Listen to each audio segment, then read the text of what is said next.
About 10 minutes' time. Stephen in Wales. Now, 35 years ago, a picture of a young North Belfast boy went around the world.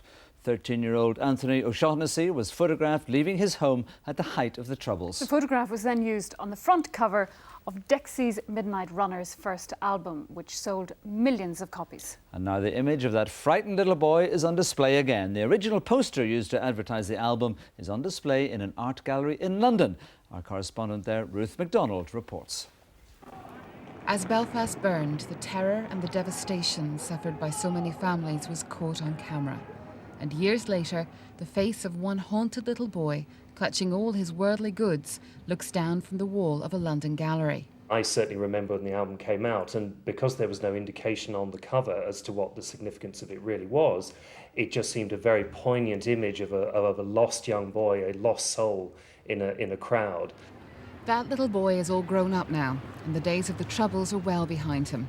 He's travelled a long way to meet the lead singer of the band that made him famous. Hey there. Hello, Ken. How are you? How I'm all right, mate. And you? Yeah, keeping well. Yeah. Good to see you. It's been a long time, yeah. It sure has, mate.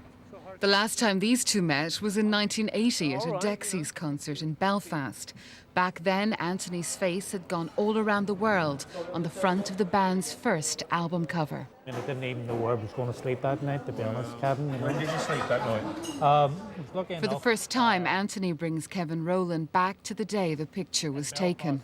I didn't really take it on at the time. You know, I was just like in my 20s, and it was like, it was just a picture. You know what I mean? And maybe we used it in a frivolous way, really, when I look back on it now. And being Irish, it was, you wanted to speak about it and say something. You know, it was like not very far away, and all this was going on, you know.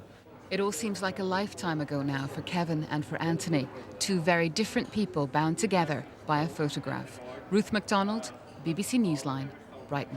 Yeah, I hope Kevin paid for the tea, making all those millions. I hope so. Well, he did it. And Brian Kennedy will sing for Ireland in the final of this year's Eurovision Song Contest in Athens tomorrow night. The Belfast man had to make it through the semi-final stage last